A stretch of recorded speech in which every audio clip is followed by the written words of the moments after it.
we could say it again, what we said in Gonzaga and Tlefsky, or we could say we meant it when we said it.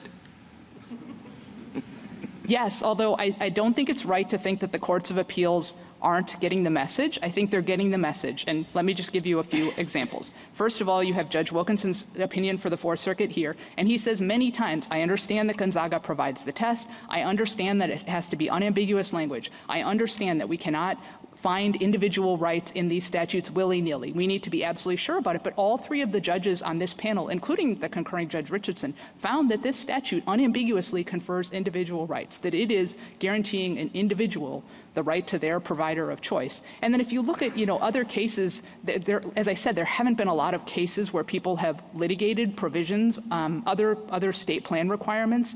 But, the courts of appeals have routinely said, no, these things are not individually enforceable. We gave one of them in our brief an example, in Section A32, which is about paying only the provider and not third parties. There are many other provisions. But if you're looking for some kind of, issue here in the courts of appeals, like the courts of appeals aren't getting the message, frankly, that's just not true. It's just that this is a situation where we're talking about an intensely personal right that Congress wanted to protect. I mean, there aren't that many things that are more important than, being able to choose your doctor, the person that you see when you're at your most vulnerable, facing, some of the most significant, challenges to your life and your health. And Congress said a long time ago, this is something we want to protect. We want people on Medicaid who are insured through Medicaid to have the same right that people who have private insurance enjoy, because it's so foundational to individual dignity and individual autonomy, and it makes sense for Congress to have said that.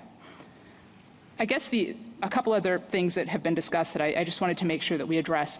We understand that there needs to be clear notice provided to the states here about their end of the bargain, but as I said, I don't think that there's a disagreement about what this provision does.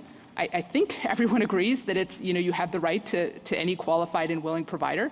Now, the state has an argument that they think they have an unfettered right to define qualified as being something other than professional qualifications and medical qualifications. That is an argument that was made and rejected below in a long discussion by the Fourth Circuit. The court denied cert on that. But just to maybe give the court some confidence in the Fourth Circuit's decision, if this were a case in which there were real question about medical competence, like, is this provider qualified to be a medical provider in the state? The Fourth Circuit said, of course the state would get a healthy dose of deference in those circumstances. The Fourth Circuit said that multiple times in its opinion. But the Fourth Circuit also said, this is an easy case.